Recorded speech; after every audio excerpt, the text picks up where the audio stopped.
Hey, book besties. Welcome to More Than a Book Club podcast. I'm your host, Leyna. And I'm your other host, LJ. And today I'm going to do this part, Leyna. You always get to do it. And today I am so excited because one of my favorite authors, who I have now made become one of Leyna's favorite authors, is on here with us. And yes, I'm talking about, if you've been following me at all for I don't even know how many years, it's Miss Jenny Hale. Yay. Hi. Welcome to the podcast. Thank you for having me. I can't wait. First off, I have to say, I love your accent. You're from Nashville, right? Well, I grew up in Southern Virginia. Okay. Until I was about 7, I lived on the North Carolina line between Virginia and North Carolina, and then grew up in Southern Virginia, just outside Richmond. Okay. And then for about 8 years, I've lived in Tennessee. Okay. My family's from Tennessee too. We're from on the Kentucky border, Cross Plains and Springfield, if you know where that is, and in the Nashville metro. Yeah. It's funny. I always wonder if I actually sound Tennessean or not, because it's kind of like a mix of all the Southern stuff I've had. Yeah, my family's from there, but I was military, so I have a random accent. I still say y'all. Are from the Midwest. My parents are from the Midwest, so I'm like the weird alien. That's so funny that then you have, because you do have a Southern accent. I wouldn't say it's subtle, but it's not over the top. You know what I mean? Yeah. It's very classy. I think Southern Belle is what it sounds like to me. It made me think of when I was reading The Summer Hideaway and the character Melly comes in and she has an accent. And I'm like, oh, you sound like Melly. Aw. That's a good point. Yeah, I can hear it in my head when I'm writing it. So can you? It's interesting to try to get it on the page. And I've had books where I don't know if I'm overdoing it because I'm leaving G's off of things. I'm a huge audiobook listener. And so your Christmas books, I've listened to 2 Christmas books now on audio, but then the 2 summer books that you sent, I was like, oh, they're quick reads. And that was actually a question I have for you. I was like, you spend so much time writing this, and I almost felt guilty for reading it in one sitting, 2 sittings. I know, it takes about a year to do the whole thing. So it takes me about 3 to 6 months to write the rough draft, which I hate to do. I hate writing a rough draft. I hate it. I do much better once I have that ball of clay, and I can just mess with it. So I'm always, it's I think it's the sheer panic that you have to have a story done at the end. That's what makes it hard. So I do that. I'll do the first draft in about 3 months, and then I take about 3 to 5 months to edit it, depending on what comes up in the midst of it. And then we start working on the production and cover design and all the good stuff that comes along with that. So it's a year, and then everybody's like, I read this yesterday and it was awesome. When's the next one? Right. So I was happy I have a little bit of a backlist to go through, because I think the cover says they're an uplifting, feel-good summer romance. And 100% agree with that. I was like, I feel like whenever I was reading these, I wanted to go to the beach. I wanted to be in the water. I can just picture myself right there. And they are just sweet romances where there was a couple of moments where I was like, are they going to get their happy ever after? But I know this is a romance. I know they're going to get it. So they did get it. And it felt really good reading them. And it did feel inspiring. And, romance isn't dead. There are good guys out there. Yay. I get to create the guys. So that's because then I can decide, just how much they're annoying, how much they're not, and how sweet they are. I love it. It's funny. My husband will read sometimes. He's not caught up either because I'm writing it faster than he can read them. But he'll be like, "Is this me?" I'm not telling. Oh, that's funny. That is really funny. Only the good parts, honey. Yeah, only the good parts. Yeah. No, I know. I agree. I think what is so attractive about them is that you're really good at making us feel like we are there in the story, because I feel like my end of the school year was kind of like a blur, and then summer started, and we've been having such rainy weather here. But your book, the 2 books that you sent us, like made me feel like, okay, now I feel like we're in summer. Like it made That's me like, okay, now it's summer. I felt very, and the same thing with the Christmas books. I mean, yes, and you do write a good male lead. I think I'm in love with all of them. Like I'm like, this is what I need, and I am newly single again, and so I'm like, okay, I'm gonna need you to write him and make him real for me, or I'll just I enjoy like your those books in the meantime. sort of quiet, brooding heroes that have a lot going on internally, but aren't necessarily flashy. And I married one. I mean, that's who I married to. So I think that's So just you are writing type him. of person. Yeah, I am. I think that's just the type of person I'm drawn to, Yeah. I um, love that. this I quiet I've type. really enjoyed the male main characters, and I think that you said they have a lot going on internally, and you express that very well in the Summer Hideaway. There's a guy that comes back to his hometown basically to help his dad and do some stuff, but it's like, is he following his path or what his dad wanted? Is he doing what is right or what's expected of him?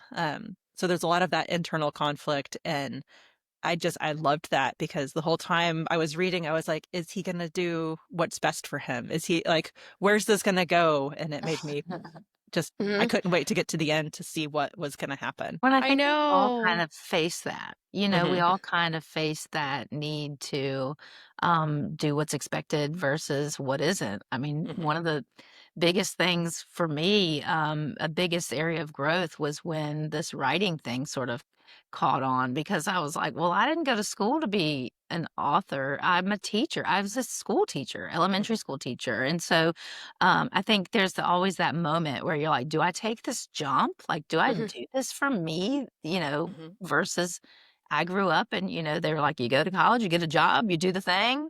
Yeah. So you Mhm. 65 and then you relax after that, And Yeah. so I kind of was like in that mindset, So I think we all face that in different ways. Hmm. And it's good that our heroes have it because I feel like that makes them real It It does does. make versus them that real. fairy tale. Definitely relatable. And I like for people who haven't read it yet, I'm just going to tell you there's lots of surprises in that book. So you need to read it. It's Which one? In the so The summer good. Summer hideaway. Hideaway or Out of the Blue? Summer Hideaway is the one that I was just talking about where I wasn't Yes. sure if we were Where allowed to they show the cover. Yeah, yeah. Yes, No, we can. that's no, I'm talking about no, yeah, where the 2 girls have the apartment. Yes, Summer Hideaway. Yes, yes, there Yes. you don't think there's some surprises at the ending. Oh, there's a Big ton of ones. surprise, big That's what I'm surprises. I saying. was like, these Yeah, are bombs that are being dropped. yeah, like you acted like I And had the wrong book. I'm like, well, I I'm would just talking wanted to about make sure because I feel like Out of the Blue yes. had some surprises too. Well, yeah, but like, I mean, I think I was a mess at the end. Like, Yeah. I was just like, and it was in the best way possible, Hmm. So, This yes, I one had the was right book, actually Lena. fun. I can't remember exactly, but I know that this one, I had written an earlier version of this and then Okay. got my rights back from my publisher, and then we published it with Harpeth Road. But Okay. I went into it. It was an early novel of mine, and so I got to go back into it after having written a bazillion more books. Hmm. And I mean, at first I was just like, oh my gosh, there's so much that needs to happen in this book that's not happening because it was an early story. And so I just went in like a bull in a china shop and rewrote it and changed things and added things. And so the gist of the story is similar, but there are lots of things in terms of those surprises and Hmm. other little Yeah. ditties that I Yeah. just built out having had a second chance at it. So in the Mhm. first edition of the Summer Hideaway, did you have the recipes in No, the back? No? Okay. no, So not it's yet. kind of flattened out now. But I made the strawberry shipwreck. I let my kids, so in the back of the Summer Hideaway, first off, that book is they're creating a ice cream shop. So one, that's amazing. Um, Mhm. but there's recipes that they go out to get drinks, and so you included those recipes in the back of the book. And I let my daughter go through and pick which one she wanted. And so she picked. It's called the Strawberry Shipwreck, and there's one that's like coconut based, one that's pineapple based, and then the strawberry one. And I called it's healthy ice cream because it has strawberries and banana and a little bit of cranberry, but it's such a tropical flavor. And my kids, they said that this is the best interview I've done so far for the podcast because there's a drink included.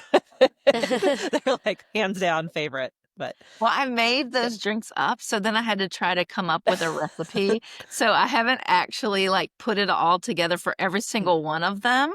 But I just it's the stuff that when we make cocktails and things at home, those are the baseline ingredients in my household for Love those. it.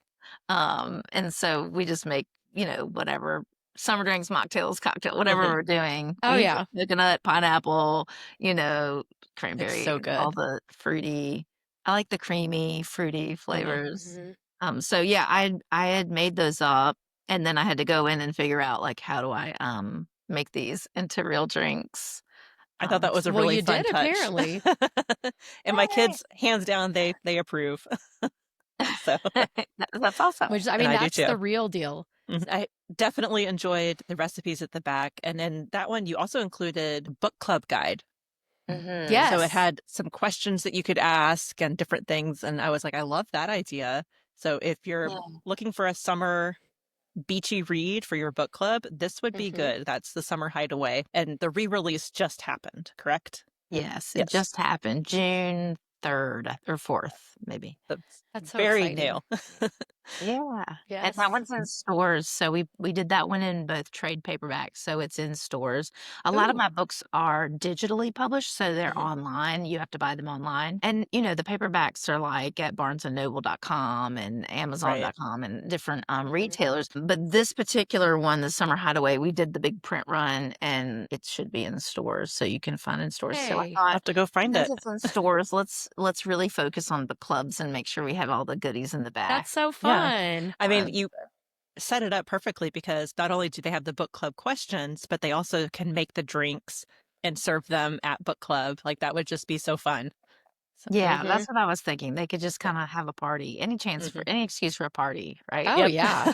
And to so many book clubs, a lot of our area, wherever I live, Virginia or Tennessee, I always end up at a book club. When they want to read my books, they reach out. And so it's fun to do drinks. We got to get you to Texas to come visit. So yeah, I could definitely come to Texas.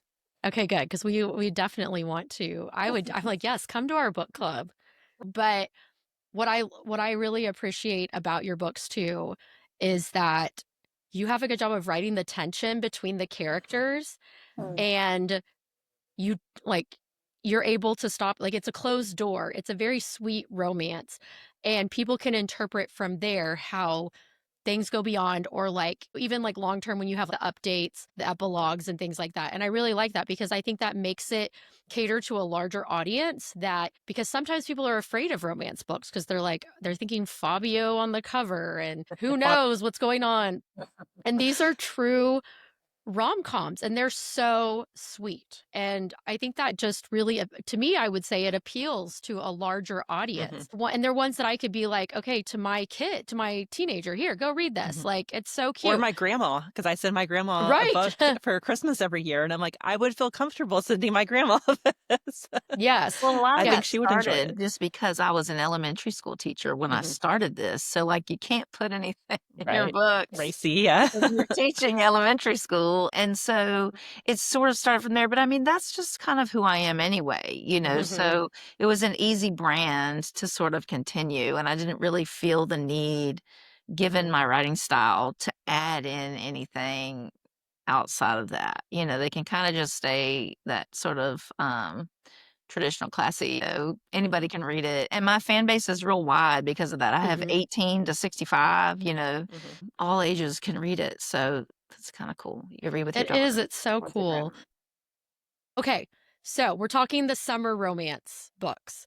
I've noticed that a lot of times there's some sort of like renovation happening. So and I mean, that's happened in Christmas ones too. So are you like big into renovations? Is that kind of like thing that you're a fan of, or I want to know more about that. My early books have a lot of renovations. I don't know what that is, but I do. I mean, I generally am a creative, right? Like writing books is just one aspect of many creative things that I do. And I love, decorating and, painting and whatever else. If it's creative, I usually have dabbled in it somehow. And so I do love,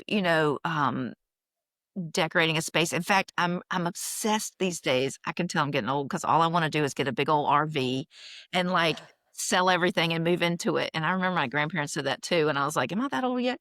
But I love these like RV renovations where they go in and make it like an actual house. They strip out all the RV stuff and they put like Mhm. actual furniture in it and they paint it and they decorate it. And so I'm obsessed with that. And Mhm. I think it's just my need to be creative. So it makes an easy storyline when they're renovating something because I can think about how I would like, especially in the summer hideaway. The shop was originally a bicycle rental shop of her Yes. grandfather's, and they decided to turn it into an ice cream shop. And so I Mhm. thought, well, what would be fun? What kind of ice cream shop would I Mhm. make Want if to I were visit. gonna Yeah. open an ice cream shop? So that's on this one. I don't think I have any renovation in this. No. So I my mean, old she gets newer there's a moment where she does a A little bit. little It's bit of almost like decorating. like how we stress uh, clean. It's like a stress clean, let's change everything. yes, in her apartment when she's Mhm. like, because she's like, "I need to And focus on something." Out of Yeah. the Blue, I thought was just phenomenal for one thing. Yes. I was trying to decide which one was my favorite of the 2 that you sent us, and I'm like, "I don't know because they were very different. They were They were so both different. sweet romances, but Out of the Mhm. Blue, the main character is a guidance counselor at a school, Mhm. and she's dealing with a student who has had a tragedy. Her mother has died, and she's moved with her father, who she's never really had much of a relationship with, and trying to navigate that. Um, Mhm. One, I loved that just because it's the end of school, so we do get to see a little bit of the school year between the two characters, but then we also see the summer. And so it felt like the perfect transition into summer. I was like, everybody should Yes. go read this right now. Mhm. Just Well, I think because too, of as a that. teacher, Mhm. I could feel her need, like, she's cleaning up her room, she's Mhm. packing up for the summer. I could sort of Mhm. feel that need to, like, take a breather. So, especially if she's had it was the student that was the Mhm. daughter, and she's just sort of just starving for someone to see her and know what she's dealing with, which makes her very unruly when you first meet her. And we've all had kids like that, you just know if you could just get out of school and talk to those kids Mhm. there's something else there, and so I wanted to start with that because I felt like that's a really good place to sort of build who they are and what they're dealing with before we get into the beach, you know, Yes. And fun. sometimes vacation isn't what normal life is like. So you Right. Yeah. showed what normal life was like, and then kind of the fun Mhm. part, and then back to normal. So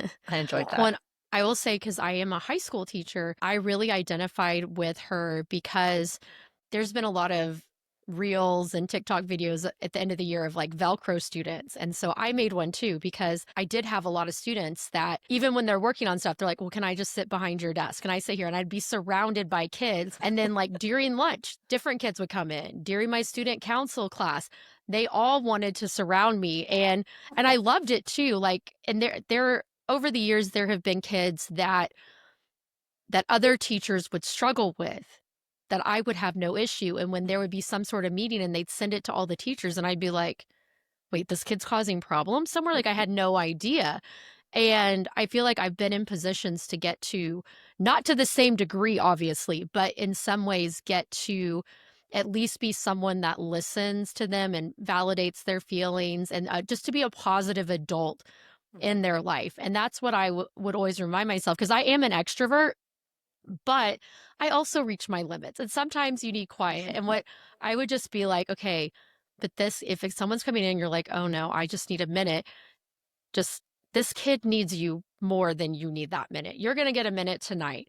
This kid might not have another adult that will listen to them." And even, like, the 16, 17, 18-year-olds, they need it too, and and so I loved her relationship with her and even the dynamics of Ivy because I think people think you're only one way or the other, but you showed how complex of a person she is, which is reality. So I think loved I it. totally get that so much more than you know, because as a teacher, I did the exact same thing. People would say, "Oh gosh, this Mhm. child might give you some trouble," and they were like my favorite one. Mhm. You Yep. know? And Yeah. I think because I just approached them differently. I think everybody has, Mhm. we all have different personalities that sort of Mhm. gravitate to us and then others that don't. And those particular kids, for whatever reason, I never had an issue. And I actually used to like thrive from that. Like give Mhm. them to me because I want to Yes. see what I can do with this child. If all these people that I love that are my colleagues are telling me that they're a tough kid, I want to see what I can do with them, you know. Yeah.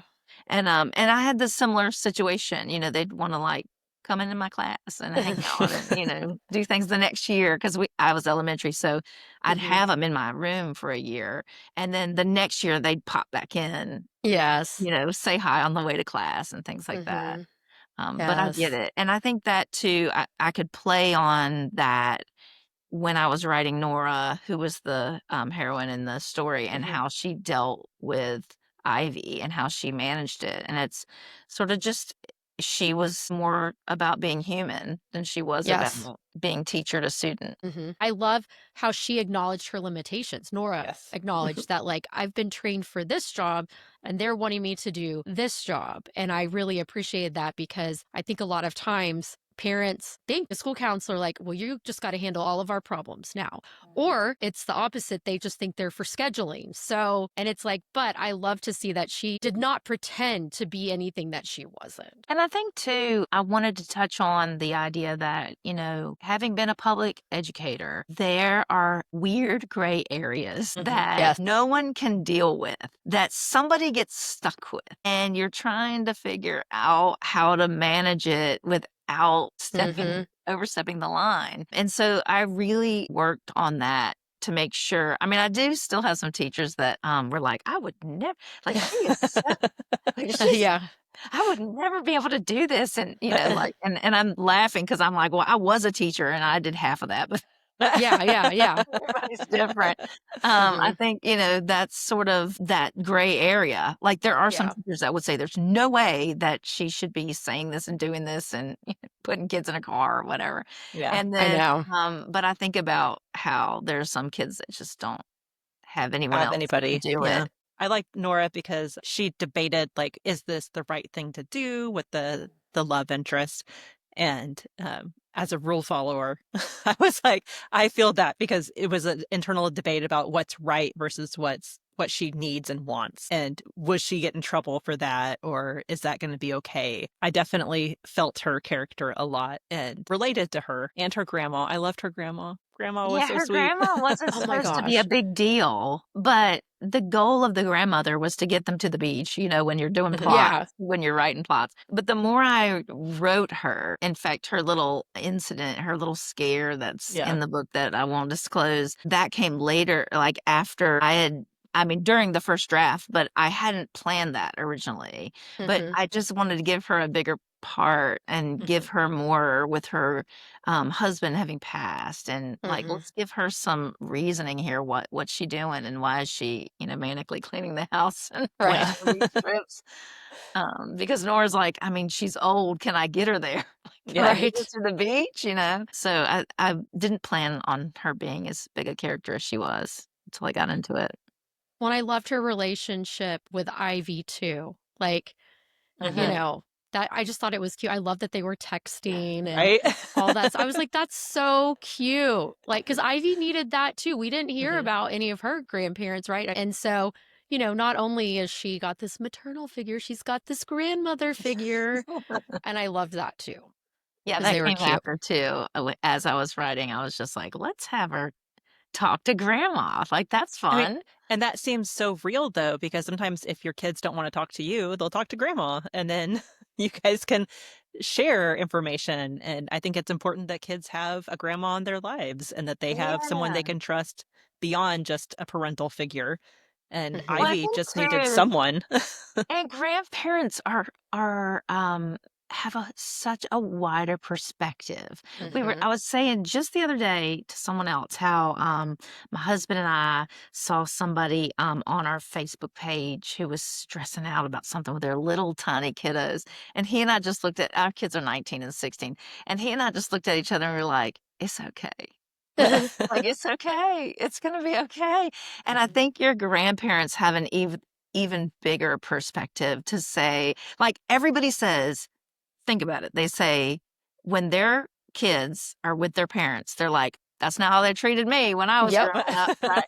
Because Mhm. now they've got that perspective and they're Mhm. saying it's really okay. And so they're able to relax a little bit. And I think having the grandmother in out of the blue had that perspective. She's already been through her life and she can see things sometimes that Nora might not be able to see in Ivy, and it makes it an easier connection with Ivy. It's true. That's so fun. Well, Lena has a 16-year-old. I have an Mhm. almost 16-year-old, and my other one is 19. So I was like, hey, are yours Fit right in. boys, girls, or boy, girl? What do you have? Boys. Boys. Okay. Because I'm like, Girls. I got a almost 16-year-old daughter, and I'm not sure I'm going to survive this season. So just thought I'd throw that out there. But anyway, but my son is he was such a breeze. So, I'm Oh. like, Yeah, but they were different. I mean, both of my kids are very, very mhm, different children, and so they needed it's like, you have one, and then I'm like, "Oh, good, I'm having another boy," and nothing's the same. nothing's the same. But mine are That's so 18 funny. months apart, and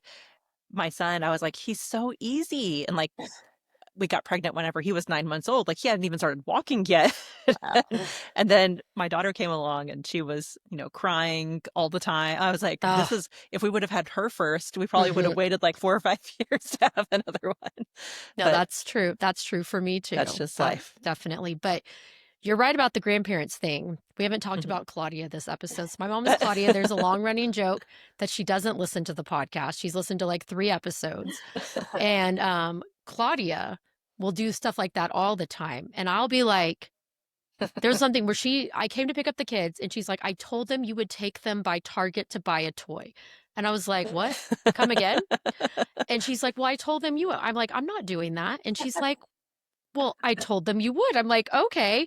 And she got mad at me. And she's like, I don't know. Somehow it came up and I was like, well, I didn't get everything I wanted. And she's like, yes, you did. I bought you everything you want. I'm like, did we live in the same house? Do we have the same recollection? Don't get me wrong. I'm not denying that I was quite spoiled, but I did not get every single thing that I wanted. And so her memory is skewed. And she definitely I do love how much she spoils my kids. She definitely spoils them way more than she spoiled me, but it's true, that grandparent perspective of where they can, it's gonna be Get away okay. with that. They can get That's away what with that. they can get away with the spoiling. My mom does the same thing, so I feel you there. Yeah. And Yeah. you said you were a teacher for 18 years Mhm. and you started writing books. What made you start writing books? Like, what prompted that change? I have no idea.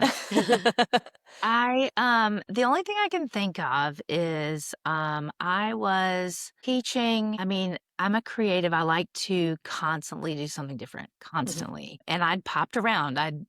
Got my degree as a reading specialist, and then I went into ESL and did ESL for years, and I helped build the program for our county for ESL, and I worked at the district level and popped around to different schools, and I did lots of different things besides just classroom teaching. And I think as a creative, I just wanted an outlet. And so one day I was sitting next to my husband and I was reading a book and I was like, I think I could write one of these.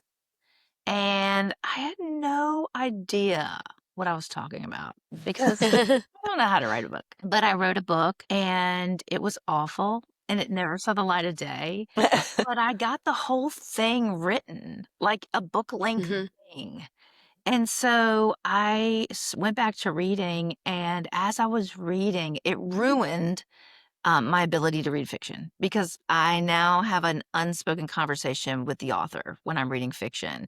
I'm looking at their intros, their outros, their chapter breaks. I'm looking at, their grammar and their, different tone and style. It's all coming at me. But when I went back to reading, it was like screaming at me what I was doing wrong. So I read a bunch of books. As an educator, I was like, I think I need character arcs. And I read a bunch of books on that. And then I was like, I think I need this. And so I went to Barnes and Noble and I bought every book they had on writing and just started reading it. And then I wrote a second book. And that book was the one that started it all. It got picked up by a publisher, ended up at Hallmark. Which one is it? Coming Home for Christmas. I love that That book. was the first And that's the book one I that was that's the Hallmark one, right? it went Yes. to Hallmark, and I kept, like, thinking, like, "These people have no idea that I have no clue what I'm I don't know if I can do it again. I don't know, I don't know."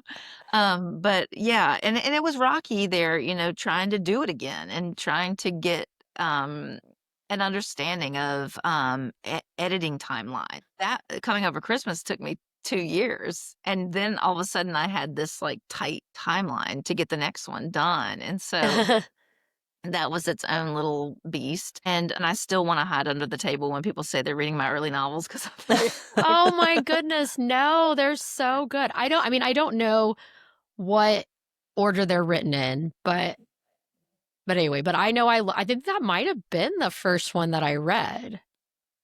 Well, the That's a Coming Over Christmas is a little bit different because I had 2 years to do it, so I just took my time, but then after that, you're, like, just You're on flying a by the time seat of your frame pants. I was teaching full time still and and then on still contract trying.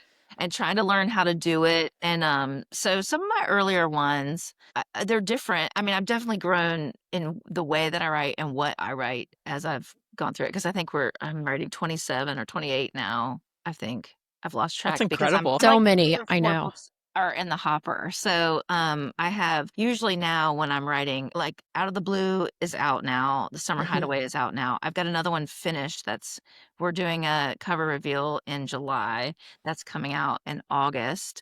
And then my Ooh, Christmas one, I just finished the copy edit on. That's already ready to go pretty much. We've got a proofread left. so excited. And then I'm writing the next summer book. So I'm shuffling constantly, but, Constantly. um I'm like, you must yeah. be just so busy with I Yeah, so know. it's like, I mean, it's the full-time job like anything else, and there are Mhm. lots of pieces, parts like anything else that are, it's not like me sitting in a chalet somewhere in Maine, like writing, while I drink my coffee. No, it's usually like I'm in my pajamas and haven't Sitting on brushed the my couch. hair all day trying to get this last thing done. Do you go visit the places that you write about? Because Sometimes. okay. Sometimes. Most of the settings of my books, I think almost all of them, maybe all of them, I have been to. Partly because once you're there, you really understand it. And so Mhm. I can pick up on those little descriptions and things that I couldn't do. But whenever we go on vacation, my boys are older now, so they have their own vehicles and they can diss me now. But I used to drag them to all kinds of weird places. Like if we were at the beach, we'd be like inland in some old historic house. And they're like, can I just get the Go play beach? at the beach. And I'm like, "Hold on, I just need to see this," and we'd have to be at the top of a lighthouse somewhere, and Mhm. sweating and have taken all the stairs to the top. Yeah. I could So see. I was just going through trying to figure out because I all of a sudden I was like, I can't remember which one's my favorite of the Christmas ones. A Christmas to Remember is my absolute Oh, favorite of your novels. So I just I thought haven't you seen should know her. that. What has that That's tape? the one where she's the She's the nanny. nanny. She's the nanny. Yes. That's early. That's an early book. That was like one of maybe like I have so on my website, if you go Mhm. to the books page, there's a button that has you can click it and see all my books in order, just a list Okay. of them, so you can see. But I want to say that might have been was that my second Christmas book, maybe. Oh, it's so good. I Somewhere. think probably like how I identified in Out of the Blue with Nora, I identified with Carrie because I used to like in the summers I would nanny. I never was a live-in, Hmm. but it's kind of like that same thing. And then I was like, okay, maybe I shouldn't love it this much because I definitely was never interested in the dads, but they were all married. Like, they were families that I loved and I wanted them to stay together. But, I don't know, I liked that idea. It was just I love it. I've read that one multiple times, so Okay. I love it. Yeah. That one I did get back in later and, like, I went to my publisher and said, "Can I get back in this and like, because I wrote it and we published it. I just want to get back into all my books and like read Do a new few them. tweaks. So they let me back That's in. We read it that that's way. awesome. That's so funny. Okay, you do have some books with large homes. Have you spent a lot of time in large homes? Maybe you live in a large home. I don't know. I got really excited. And the reason I say this is because when I was born, my family owned several historic homes in Dallas. And so when I was little, I spent a lot of time in them because different relatives lived in them. Now they've all been sold, and some of them have been renovated insanely because they're on a street that they do a tour of homes every Mother's Day weekend. And sometimes I've been able to go because sometimes one of them is on it, and then I'm just like, this does not look like the same house. I mean, the outside does, but the inside is completely different. So I would always get excited if there was a large home, especially if it was an older one or like an inn or something, you know. So do you have much experience with those? Because I got so excited. I mean, I love going on tours of homes. We live in Nashville now. It's easy to find big houses in Nashville. Yeah. They're everywhere. And I like my husband for a surprise for me, took me just recently, probably what, last summer, to the Southern Living House that was in Tennessee Oh. so that I could walk. You do a tour and you walk through it, and they've done it all beautifully, and then they give it away to somebody. It's cool. But I mean, I've always loved those really traditional, stunning, Hmm. historical homes. And when we lived outside of Richmond, we would do the tacky Christmas lights for my kids. And Love it. then we would do like a big, beautiful home Christmas tour where my husband would find the most gorgeous homes, big, stunning, stately homes, and he would map them out. And then we'd go and look at all of them. So I've always sort of been enamored with them. I definitely don't live in a big stately home. I live in a I regular mean, me neither. home. Um, but but yeah, I mean, I think it's goes with my creativity and the stuff that I love. Any kind of like design and architecture, and especially traditional. Mhm. Right. Your husband organizing that is giving off big male main character energy. Yes. Yes. Yes, I can. he's like a little hero. He does all the organizing of everything. There's a meme actually that has this man and he's like walking through the airport and his wife is behind him and the man's like, "Okay, I have to get to the exit, and I have to do this, and she's gonna have to pee, and I need 5 minutes to do that, and then she's gonna want a coffee, and I need 5 minutes of that." And then the girls behind going, "Oh, look at her dress. Oh my gosh, I'd love some coffee. Oh, but now I have to pee." So and that's sort of how we are, the two I love of it. us. So he's the planner, quiet, very organized. He does finance. Mhm. He's that kind of guy. And whenever we do Christmas lights and things like that, he'll actually create like a whole map and Oh, I he'll have it love in the it. nav. And then we all get like snacks and our blankets and stuff. And then we all pile in the car and he'll just take us to see all those things. That's really Oh, fun. that's so fun. My mom and I are the only ones in my family that like Christmas lights. But I'm like, now we've got two drivers. So I'm like, I think we just pay one of the kids to drive us. We can And then have you can like, actually look at the lights. we can look at the lights. We can have some adult beverages in the back seat, you know, do a little Good idea. something. That's a So good yeah. idea.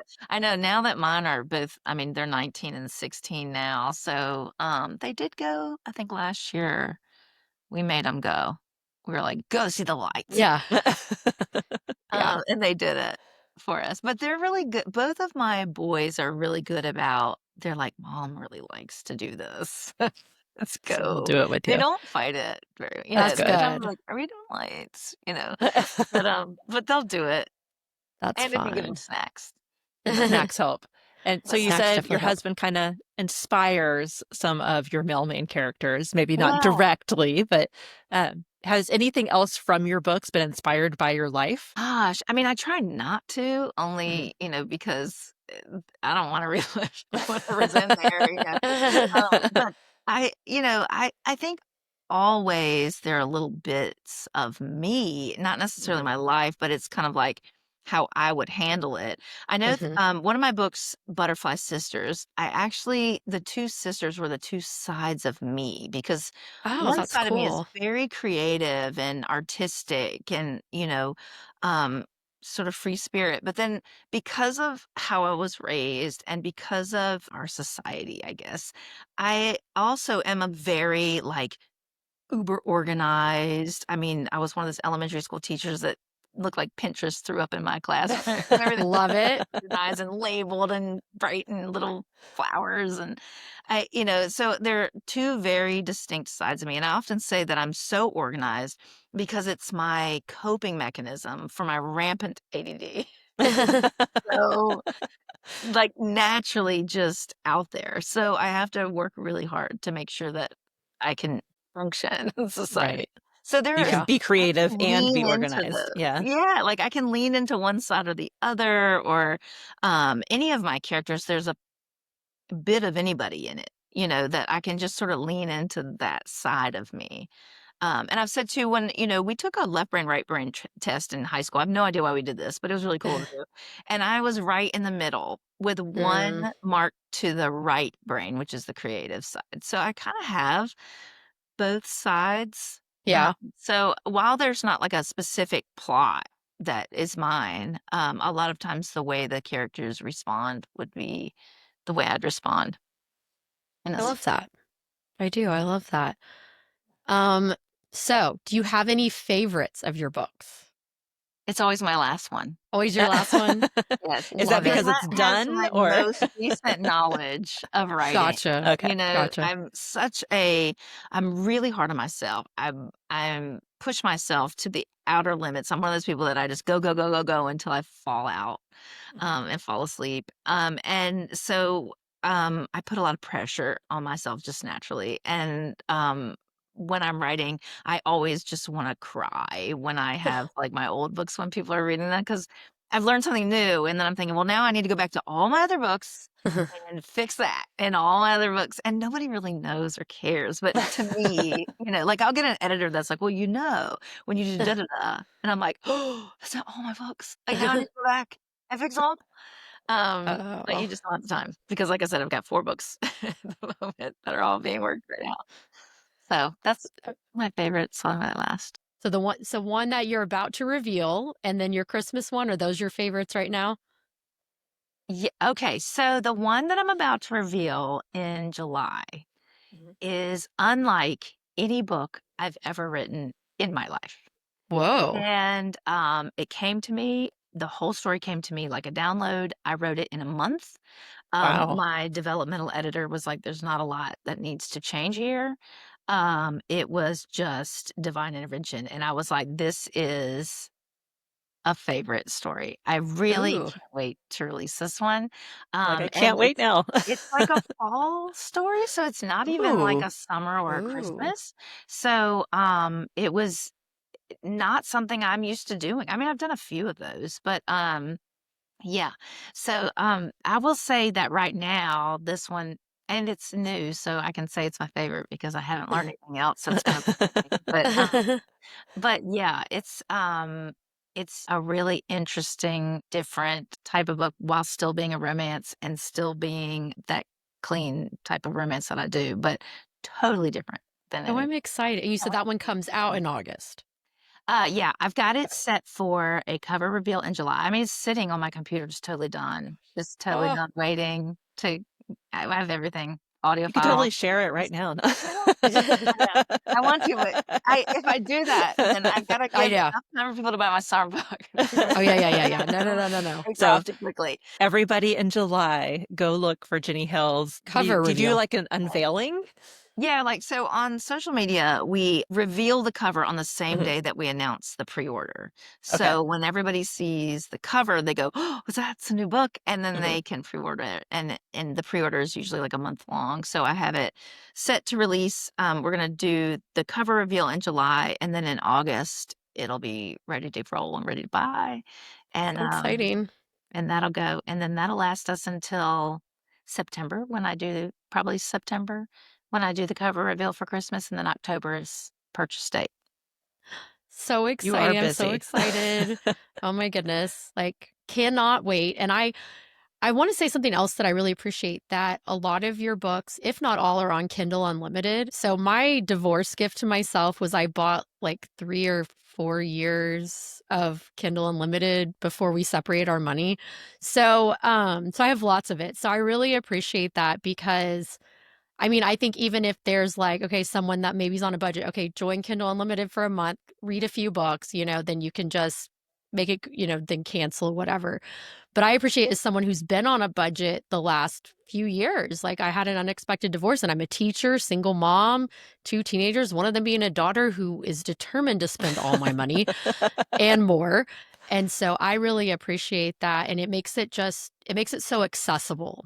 And I will tell you, the 2 books that you gave us, I went and read them on Kindle Unlimited because you gave them to us for free, but I knew you get something if I read the Kindle Unlimited book. So I did that, and I made sure that I didn't read too. I mean, I am a very fast reader, but I made sure don't click too fast, and then go through all the way to the end, because I know, like, I pay attention when authors on social media talk about this stuff, and I'm like, okay, well, she gave me free books, but I want her to Oh, get credit too, do So something. I didn't know that. So you, on a Kindle Unlimited, you get paid, is it by page? Is that okay? Yeah. And so don't click fast. And then you get a different amount for going all the way to the end. I'd have to check on that. I think it's just pages read, so you get. I think it is, yeah. Okay. But still, that's I'm why, like, that's good to I don't know, know if there's because any I incentive for want to sending support them. my Kindle Unlimited authors that I'm reading. Yeah, Yeah. I mean, it definitely helps, and I think too, nowadays there's so many different ways to read books that trying to reach everybody in the way that they like to read, especially if you're a digitally published author, is really important. And so I try to take advantage of the different options. Well, and I also, like, even for purchasing, they're not super expensive. Yeah. And I also appreciate that, because even if I read something on Kindle Unlimited, if I like it, I'm like, well, we're going to need to make sure I have it forever. Purchase. I do read mostly digitally. These eyes, man, they're just not great anymore. No, well, I had 20/20 vision until probably 2 years ago, and then all of a sudden I need readers, and I can't, if I take my glasses off right now, I can't see the screen of this computer. Oh no. Oh my goodness. I was saying I have to put my glasses on when I eat like a salad, so I'll know what I'm eating. Oh, that's So you can so differentiate. It's Yeah. terrible. And I Yeah. don't know if it's just getting old, which it probably is. I don't know if it's just getting old or if it's because I'm on screens all day. I mean, I bet the Combo. screens could be a big part of it, because I've been told that, because the last time I went to the eye doctor, they were like, you have 20/20 vision. And I'm like, okay, but in the mornings and nights, my eyes are kind of blurry. If, like, sometimes this one is so blurry, it's driving me crazy. I have to use readers, and they're like, it's the screens. They're like, put eye drops in. And I'm like, okay, that's literally what they Mine said. told me that I just need readers. They were like, you're going to go all the way to the max readers and you're going to top out there and you're just going to have that Oh forever. my gosh. And I'm Oh, like, that's funny. all right. So I'm like, I at do least the your reader. glasses look cute. They are cute. I'm like, they are really Well, and cute. then I thought, do I need like the bifocals? Because like when I drive, if I'm looking at the map, I'm like looking at the road and I can see it, and I look at the map and it's blurry, and I'm like, which way am I going? Right. That's what I right. have. I have progressive, so it's training me for bifocals, and I have to look and remember to like look up, look down. It's Yes. Oh And I gosh. hard to bought them do. once and returned them because I originally bought them so that I could just wear them, right? Because Mhm. I can't see close up, but I can see far away. But what I found was when I'm writing my books, which is where I need my glasses, it's straight across from me because I'm looking at my computer screen, but the bifocal part was at the bottom, like as if you're holding a book to read. So I was like, either I have to put my computer down, Right. try to write, or just get some readers. So I ended up in readers, but I'm constantly like teacher pulling them down on my nose and like looking over them so I can see far away. LJ knows how Mhm. that feels. I've I seen do. her pull them Yeah, down. my eyes doing good. I haven't had as much screen time because I'm doing a camp, so I'm with like kids. So I use the computer for part of it, but for the most part, I'm not even. And then I've just been sleepy. I've been taking naps in the afternoon. This is going to be really bad when the school year starts, that I'm going to be used to taking a little hour-long nap or something, It's I've fine. forgotten to do that too. When Yeah. I get to a point like around 4 or 5 o'clock. Mhm. Yeah. It's just The time. worst. Nap time. Yeah. Yes. Yeah. 30 It's totally minutes. true. It's totally So true. you mentioned very briefly at one point Harpeth Road. Can you tell us more about that? Yeah. So I came up in the business under a digital first publisher, and then my books were picked up by a traditional publisher that put them in stores here in the US. And I was doing the author thing. But like I said, I am a creative first and an author second. So I'm a little bit different than some authors. Some authors just want to write their books. I wanted to like hide out in my publisher's office and like see what they're talking about. Mhm. And I loved my publisher and I just wanted to hang out with them and I wanted to know about their marketing choices and what they were doing and how they were titling books and things like that. And so finally, just to sort of scratch that itch, I created Harpeth Road Press to do when my contracts were up. I went into Harpeth Road and did some of my own books in my own way. Like let me design the branding and the cover design and inform the designer and come up with the titles and that kind of thing. And I found that for me, that was where my true passion lies. So I write the books in a weird way so that I can publish them Nice. because the publishing is the part that I love. I love doing all the graphic design and on our social media, all the other than the covers themselves, all of the little posters we share and graphic design and things like that. I do that. That's all That's me cool. playing around things like that. So And these aren't just for your books. You have other authors too that are published through Harpeth Road Press, yes. correct? Yeah. Yeah, so we're a digital first publisher, a boutique publisher. In fact, we've got this coming class. I call it like the class of probably for teaching, but Yeah. this class is the biggest class I've ever published this year, this coming year in 2026. But we're still boutique. I mean, we're nowhere near what the big guys are publishing. But the goal is to really focus on authors, on author brands, on what they need to move forward and put out some good books. So I've been doing a few, dabbling in a few other people, and we'll That's see how it goes fun. from there. So do Very all the cool. authors write the sweet romance or is it a mix of things? We've been doing clean romance, Mhm. similar, not necessarily similar in style to mine, but like we have a little style guide where like you won't see this in our Hmm. books. Partly because I feel like that's something that I've grown up knowing how to market that. So Yes. that's what I write so I can market that. Whereas if you gave me like a Stephen King novel, I wouldn't know how to market that. I just don't know. So some of these bigger publishers have, I'm sure, teams that just they know how to do all the genres. I prefer to stick to the clean romance because that's something that I absolutely know. When I read a book in my submissions, I can tell you 100% I know how to market that or I don't know how to market that. Mhm. And sometimes it comes down to that, where I just say, I think they need someone else who Yeah. knows how to market them better than That's I good can. insight for potential Yeah. writers that, maybe they're getting turned down because they just haven't found the right press yet, the right person that is going to be able to market their book.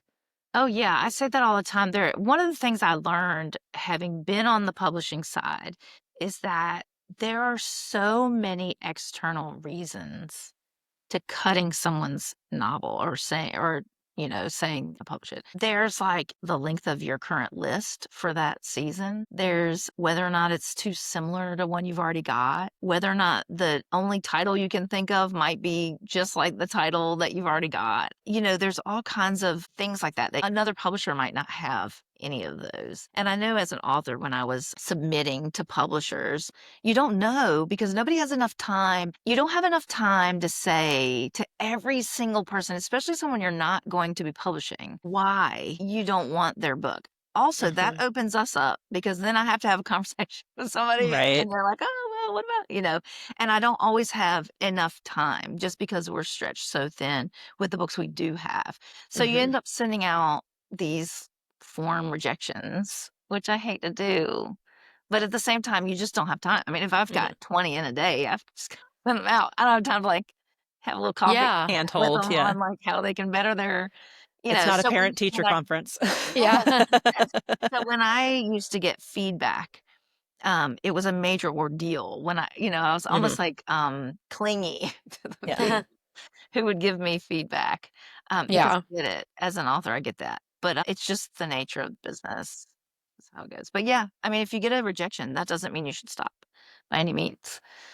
So you mentioned earlier, so do you still only read, like, not be able to read fiction except for the ones that you're previewing, or are you able to read fiction again? Tend to if I do read fiction, which really only ever happens like if I go to the beach Mm-hmm. or if I'm on vacation, which is funny because I'll bring like 3 books and then I'll still go to a bookstore because I want to see if my books are in it, and then I'll buy 2 more, and then I'll have Mm-hmm. 5, and I'll read like 2 paragraphs because I'll be like, "What the heck?"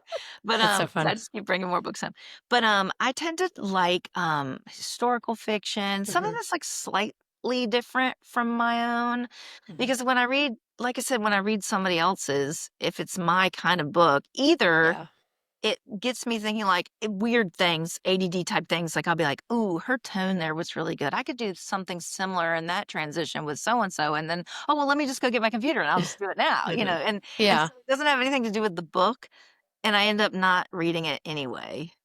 So That makes sense. That makes sense. So when you do read, do you prefer hardback, paperback, digital, or audiobook? I usually am one of those people that I buy it in every format. Oh my gosh, I do that too I'm some. like, you and Yeah, because LJ are I don't besties know when then. I'm gonna get to do it. So, Mm-hmm. like, if I'm on the walk with the dog, I might put on an Mhm. audiobook, but then I'm like, that's the worst because I like to, like, sticky note things, and I read a lot of Oh. nonfiction, and so I'll be like, "Ooh, I need to." So then I'm in my notes while I'm walking the dog trying to, like, So I just discovered on Audible, you can hit the bookmark button, Ugh. and there's like a little feature where you can bookmark it and then go back to it. Because I was Oh, same thing. that's I was good to trying to know. like, okay, I'm driving, but I need to write Yes, that down because that was so important. But that's good to know. I yeah, didn't know that. So, I yeah, don't know if Libby does the same thing or Overdrive or whatever your library uses, but okay. I Audible. think Libby does. I don't think Cloud Library does. Okay. But it's funny, I'm not even a big audiobook person, and I knew that about the I do bookmarks. not. I do not. I'm I don't not have a time to look up tech anything. savvy person.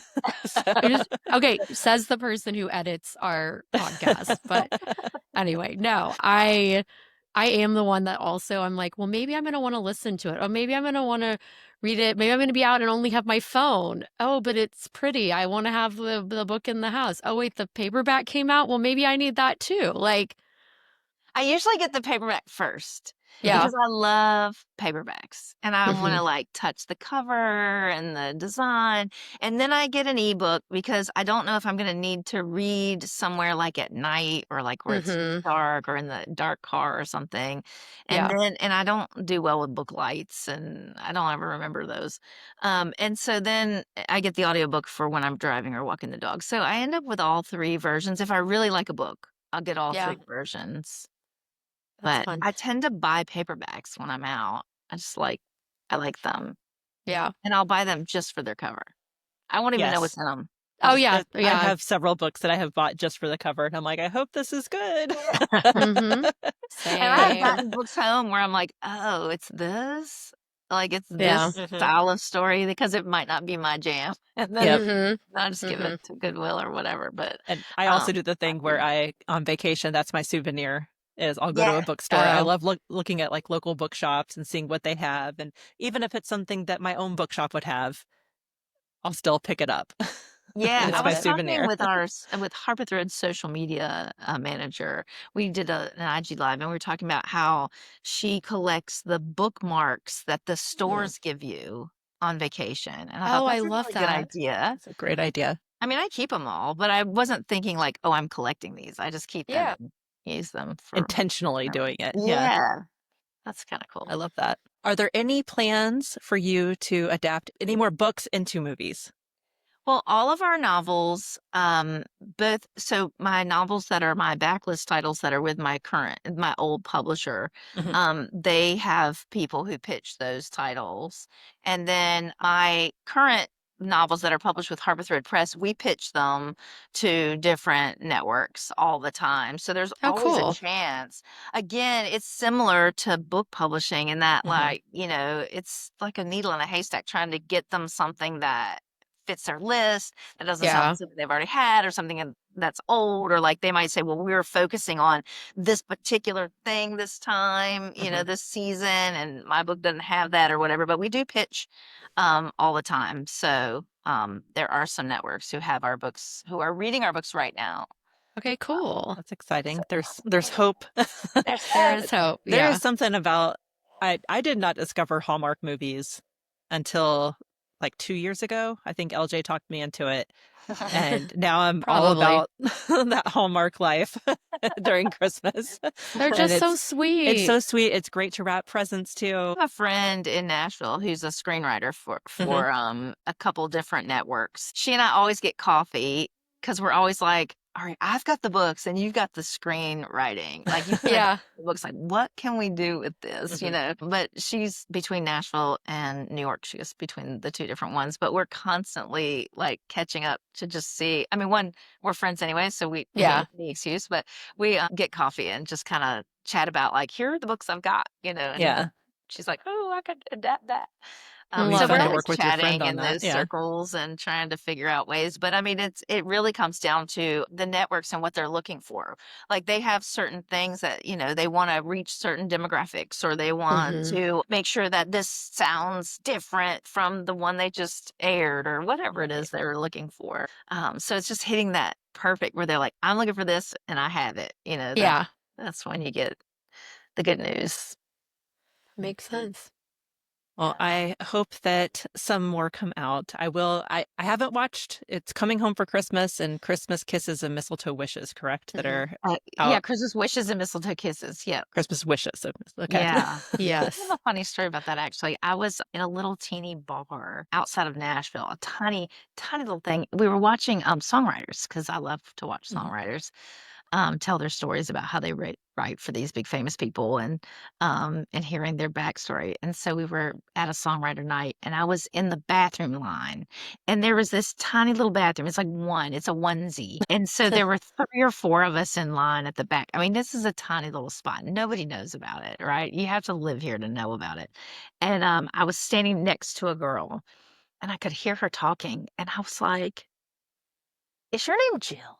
And she said, yeah. And it was Jill Wagner from the movie. She was the lead in Christmas Wishes and You're Mistletoe like, Kisses. And I was like, me. Oh my gosh. she was like, what? And so we chatted for a little while. It was crazy because we were just sitting next to each other. And I kept thinking, like, How funny. okay, what are we going to do together? Because there's some reason that we're supposed to be standing next to each other in the bathroom line. Oh my gosh, that's so awesome. It's funny. That's That is so awesome. cool. I love it. And I actually think that might have been the first one that I actually read, because that name, I feel like I've known that name the longest. So I don't know. I've read most of them, I think I only have, so I had the notes for if we had our notes for December in case we got to fit you in, but it was too tight of a schedule. And so it said that I was only 3 behind on the Christmas books. Oh, wow. But I don't know if I read after. I don't know. I have to double check to see. I mean, I know another one's coming out, so I'm gonna. But it makes me excited because I love reading Christmas books like November, December, and so I'm like, I got some that I already know I'm gonna read. Well, I'm excited to read this one that comes out for fall, because we did a book bingo for our listeners, and we had a fall book on there. And I haven't checked that box off. And so I know which book I'm going to read now. Yep, same. That's exciting.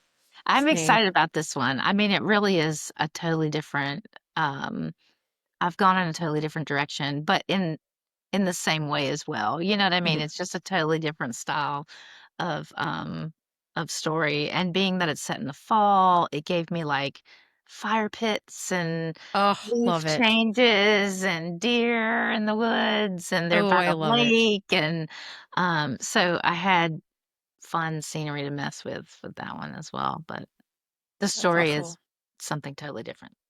So I'm excited. We can't wait to read it. No, we can't.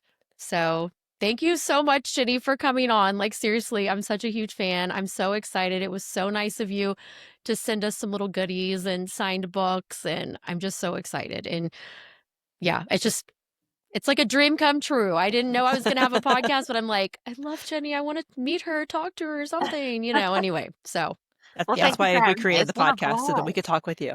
Yes, we created the podcast for you, Jenny. Just for you. Well, it's been a blast. Anytime. Well, thank anytime. you. Awesome. All right. Well, thank you for listening, everyone. And please make sure to read Jenny Hale's books.